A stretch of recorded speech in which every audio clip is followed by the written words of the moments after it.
سلام سلام ቤተሰብ ከመይ ኢልኩም ሰላም ዲኹም? ኣነ ሰላም እየ እግዚአብሔር ይመስገን። ኣብ ዘለኹም ሰላምኩም ትርፍ የለለይ እንዳበልኩም ለማሕንቲ ኻኒ ብሓደሽ ቪድዮ መፅእኩም ኣለኹም። ነዛ ቪድዮ ክትጅምሩ ከለኹም ላይክ ብምግባር ጀምሩ ኢኹም። ሓደሽቲ ዝኾንኩም ድማ ሰብስክራይብ ግበሩ ኢኹም።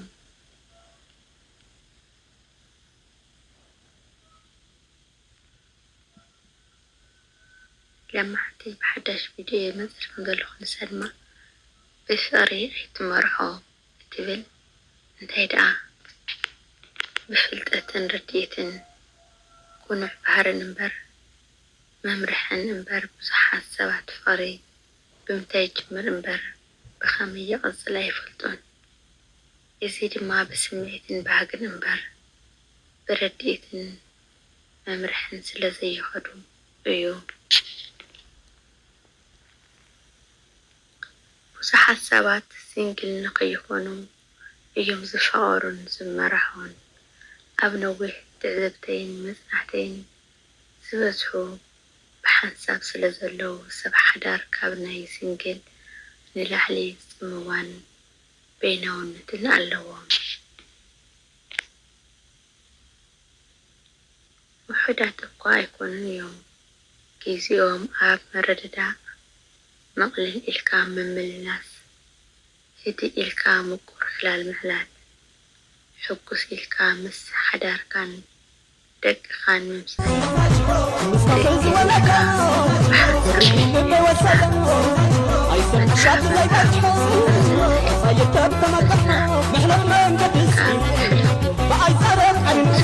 حدار من دستا زي كونه دما كمزي حينت لمدي سلزي بليو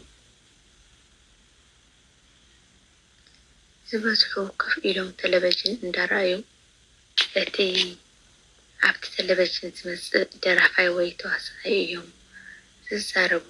ክዳኑ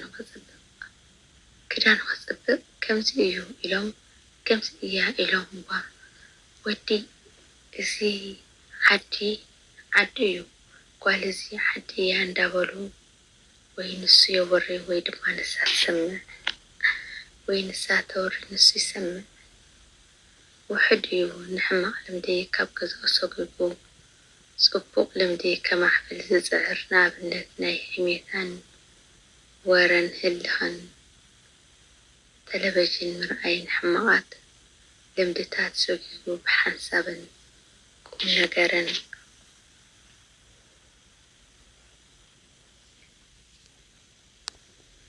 ከምኡ እውን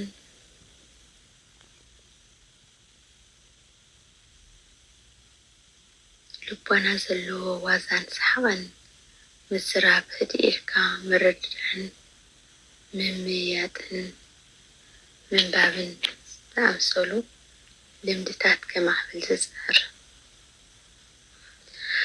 ክንደይ ሰብ እዩ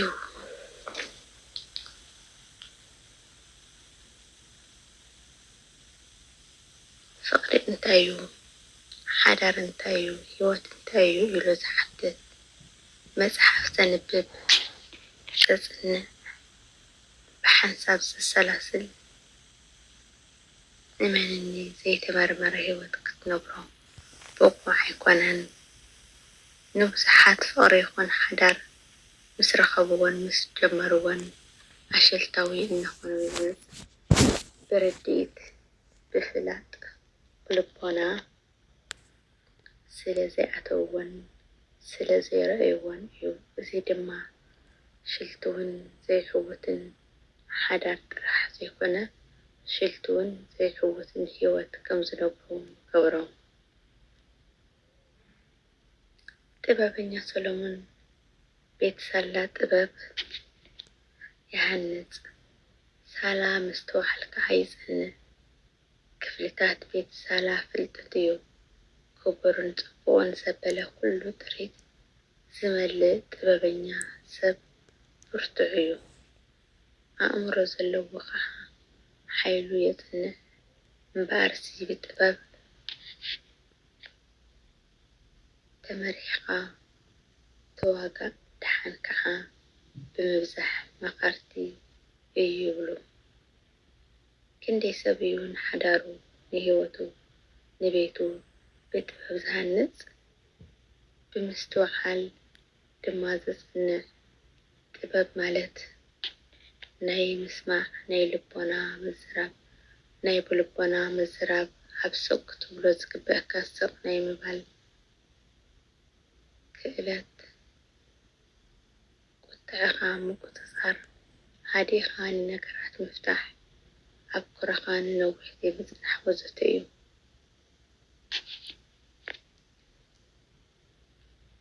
ምስትውዓል ማለት ንትገብሮም ትዛረቦም ትውስኖም ትጓዓዞም ትኽደኖም ተዘውትሮም ናበይ ከብጽሑን እዮም እንታይ ውጽኢት ክህቡን እዮም ኢልካ ኣንዊሕኻ ምሕሳብን ንተግባራትካ ወትሩ ምፍታሽን እዩ። ፍልጠት ማለት ብዛዕባ ትነግሮምን ትመርሖምን ዘለኻ እንታይ ትፈልጥ እዩ። ንኣብነት ብዛዕባ ሓዳር ቆልዑ ምዕባይ ብዛዕባ መንፈሳውነት ስነ ልቦናን ስነ ኣእምሮ ሳይኮሎጂ እንታይ ትፈልጥ ምእንታን ክትፈልጥ ከ እንታይ ወፍረታት ፃዕርን ተካይድ።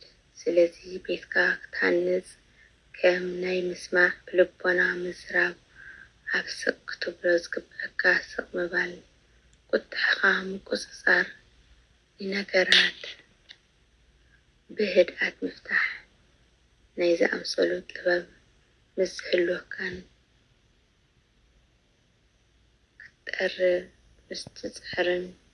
ክተጥሪ ምስ ትጽዕርን እዩ። ስለዚ ቤትካ ከተጽንዕ እትገብሮም ትዛረቦን ትውስኖምን ትጓዓዞም ትኽደኖም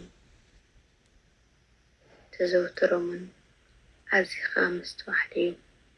ቤትካ ብኽቡር ዘበለ ነገር ክትመልእ ፍልጠት ብዛዕባ ሓዳር መንፈሳውነት ልቦና ኣተባባዕያ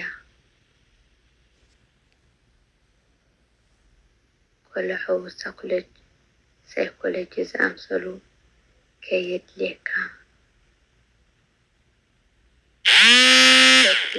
እዩ።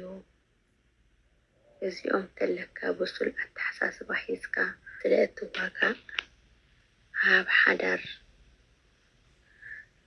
ስራሕኻ ቅርርብካ ርእሰ ተኣማንነትካ ጽቡቕ ባህሪኻን ጠባይካን ሓፍ ኢልካ ክትወፅእ ኣይክትጽገምን። ብዙሕ ጽቡቕ ምኽሪ ትሰምዕን ትሓትትን ትፍትሽን እንተኾይንካ ድማ ኩሉ ግዜ ኣብ ደሓንን ኣብ ሰላምን ክትነብር ኢኻ። ቃል ኪዳን መጽባሕ እዩ። ባህሪ ጠባይን ድማ ናይ ቃል ኪዳን ኣጓዓዝትን ፈጸምትን እዩ። ምንጪ ፊልሊ ወናኒ ምቁር ጋዜያ እዛ ዘቕረበልና ማለት እዩ።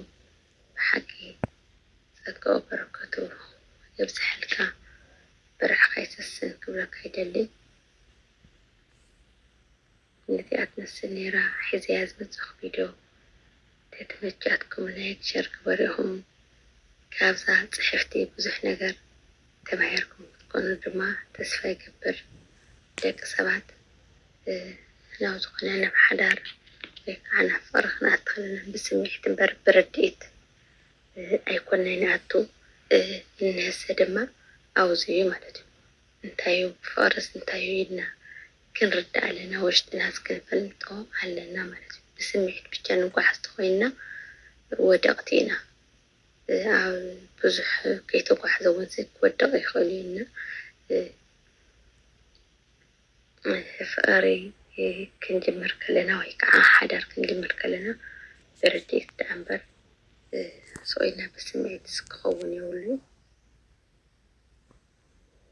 እና ኣብ ቀጣይ